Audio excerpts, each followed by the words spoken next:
ज़फ़र रहमान साहब, मैं ज़रा और चीज़ों पे भी बहस करनी है मुझे, लेकिन मैं ज़रा सिर्फ इस बात पे आपसे जवाब दूँ, क्योंकि आपने कहा कि घोड़ा घास से दोस्ती करेगा तो फिर खाएगा क्या, क्योंकि बिलावल भुट्टो ज़रदारी आप पे तनकीद कर रहे थे। आपने कहा ये ज़ाहिर है इलेक्शन है, ये तो होता रहता है, लेकिन इस तनकीद के जवाब में जो PMLN ने कहा, राना सनाउल्लाह साहब ने, कि जी 2.5-3 हज़ार अरब रुपये मुल्क से बाहर भिजवा दिए, दुबई भिजवा दिए। फिर एक जगह पे इख्तियार वली साहब ने कहा कि जो BISP प्रोग्राम के तहत जो फंडिंग एलोकेट हुई हुई है उससे कश्मीर में कैंपेन चली है और उसमें गिलगित बल्तिस्तान में भी उससे कैंपेन चली है। तो इसको भी मैं सीरियस ना लूँ, ये बस एवं ही था इलेक्शन के दिनों में एक दूसरे पे इल्ज़ामात, इसमें कुछ सच्चाई नहीं है? देखिए, इसको भी मैं ऐसे लूँगा कि आप लोगों ने, तमाम मीडिया के दोस्तों ने राना साहब से बार-बार इस बयान की वज़ाहत के तौर पर पूछा सवाल, तो उन्होंने खुद अपने बयान का ना दिफ़ा किया और उन्होंने कहा कि बस इसको यानी उन्होंने वेल लेफ्ट किए सवालों को।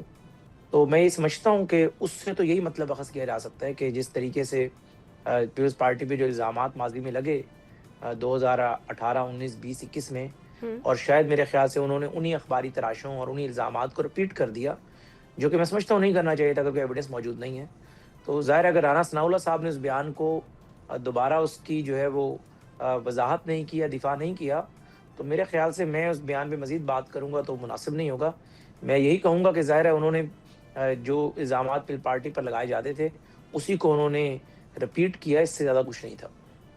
उसी को रिपीट किया, इससे ज़्यादा कुछ नहीं था। तो मतलब ये कि ना वो इल्ज़ामात में कोई जान थी, ना उस तनकीद में कोई जान थी, वो सिर्फ आवाम को बेवकूफ़ बनाने के लिए और एवं ये बातें हो रही थी, और अब उसमें उसको जिक्र करना भी लाज़मी नहीं होता स्टेज पर आप ये लफ्ज़ सर, ये स्टेज पे नहीं किया था, माज़रत, no no no no, that was not on stage sir, I am sorry. हाँ हाँ, प्लीज़ प्लीज़ प्लीज़ प्लीज़। अर्ज़ ये है कि कोई भी सियासतदान अगर स्टेज पर खड़े होकर कोई बात करे, किसी मीडिया इंटरव्यू में करे या किसी मीडिया टॉक में कोई बात करे, नाउज़ बिल्ला वो कोई फरिश्ता नहीं है। वो ज़ाहिर है कुछ गलत बात भी कर सकता है, कोई बात उसके जज्बात में, फ्लो में निकल जाती है। अगर आप एंकर हज़रात, आपकी बात मैं नहीं कर रहा, प्रॉम्प्टर सामने होता है, फंबल कर जाते हैं, कोई बात गलत मुँह से निकल जाती है, तो अगर किसी सियासतदान ने भी कोई बात ऐसी कर दी है तो उसे ये कहना है कि बेवकूफ़ बना रहे हैं आवाम को। नहीं, तो फिर वो सियासतदान ये कहे ना ना ना, सियासतदान का फिर फर्ज है, मुझसे कोई फंबल होगा मैं फौरी तौर पे माजरत करूंगी कि मेरा ये, मैं ये कहना चाह रही हूँ, ये मैं उसको करेक्ट करूंगी, मैं उसको पी नहीं जाऊंगी माजरत के साथ। तो राना साहब को चाहिए था वो कहते कि नहीं नहीं मैंने ऐसी बात कर दी थी, इसमें कोई हकीकत नहीं। मैंने तो एक मरतबा मेरे ख्याल से सवाल क्या था मुझे याद नहीं आ रहा, लेकिन AR पे मैंने कोई बात कही और उसके बाद वो चीज़ वैसे नहीं हुई। चले, मैंने तो कई मरतबा उस पर माजरत की।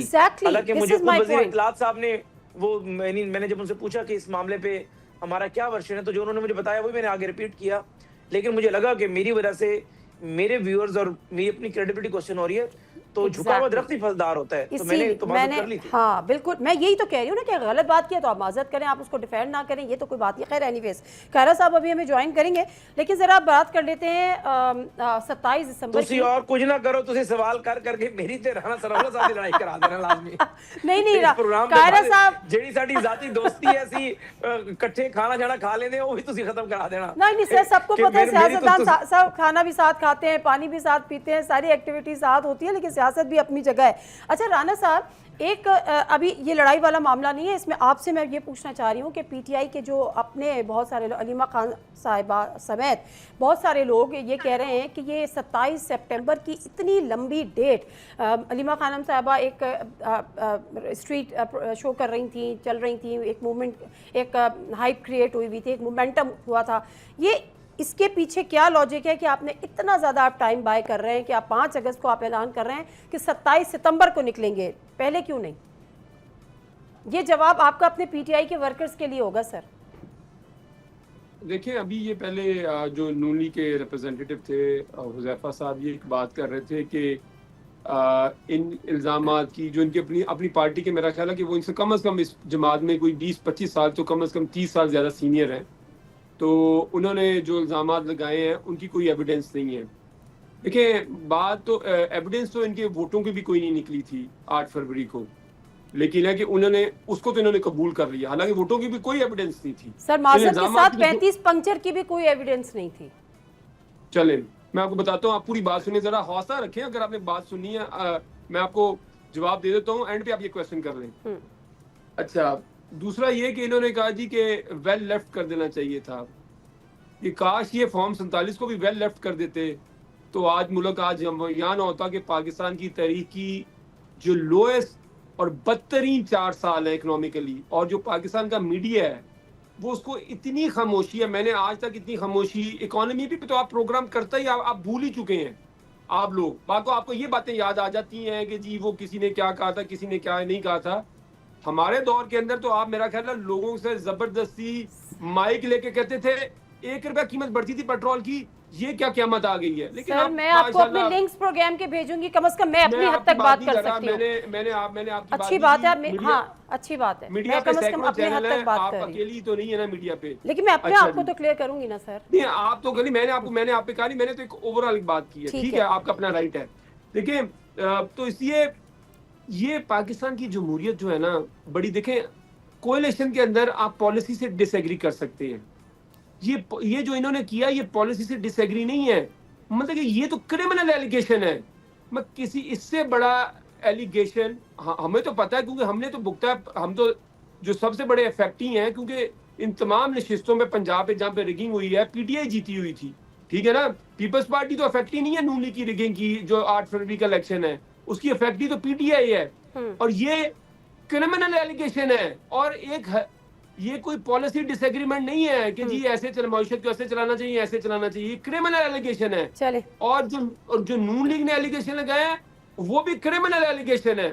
देखिए अगर तो ये एक नॉर्मल जमहूरियत होती पाकिस्तान के अंदर और हमारे जो सियासी हमारे दोस्त हैं अगर वो सही सियासत कर रहे होते तो मेरे ख्याल में तो पीपल्स पार्टी को 2 चीजों में से एक चीज करनी चाहिए, यहाँ पीपल्स पार्टी इस कोalition को छोड़ दे। देखिए ये कोई नॉर्मल इल्जामात नहीं है, ये कोई नॉर्मल बात राना नहीं है। साहब मैं इससे पहले कि कायरा साहब के साथ पास जाऊं मुझे एक जरा कोई बता दें, वैसे खैर जो मैंने आपसे सवाल किया था उसका आपने जवाब नहीं दिया तो मैं दोबारा बाद में कर लूंगी। अगर पीपल्स पार्टी इस कोalition से निकल जाती है तो क्या आप पीपल्स पार्टी के साथ मिलकर तहरीक अदम एतमाद लेकर आने की पोजीशन में हैं या लाना चाहते हैं, जिस तरह से बैरिस्टर गौहर साहब ने कहा था? कोई जरा वन लाइनर। जी बिल्कुल, देखिए अगर पीपल्स पार्टी एक असूली मौक़िफ़ अपनाते हुए इस जो कोalition है और नूनी को जो इन्होंने एलिगेशन लगाया हुआ, तो देखिए ये तो नेचुरल कोर्स ऑफ एक्शन होएगा कि जो 2 ऑपोजिशन है जिन दोनों का एक जो मैक्रो उनका प्रिंसिपल पे एग्रीमेंट हो जाएगा कि ये हुकूमत फॉर्म 47 की है, तो मेरे ख्याल में तो इसमें तो कोई फिर रुकावट ही कोई नहीं होगी। परफेक्ट। कायरा साहब अब मामला ये है कि आप लोगों ने जितने इल्ज़ाम कायरा साहब की आवाज़ मुझे नहीं आ रही है, ज़रा चेक कर लें प्लीज़। जी फरमाइए, मैं सुन रहा हूं आपको। कायरा साहब ये फरमाएं कि अभी राना आतिफ साहब कह रहे हैं और बैरिस्टर गौहर साहब ने कहा कि वज़ीर आज़म को अब एतमाद का वोट ले लेना चाहिए। अब आप लोग तो जितने इल्ज़ाम, एक तो क्रेडिबिलिटी हुकूमत की पीटीआई मुकम्मल कर रही थी ना कि जी फॉर्म 47 लोग कह रहे थे जी पीटीआई का तो ये वतीरा है, इल्ज़ाम लगाती है, सच नहीं होगा, फला नहीं होगा। लेकिन जब आप लोगों ने भी, पीपल्स पार्टी ने भी ये तवातुर से कहा तो लोगों का एक बिलीव बढ़ गया। अब आप लोग अभी भी इस पे कायम हैं या इस पे आप लोग को यू टर्न लेंगे कि ये फॉर्म 47 की हुकूमत है?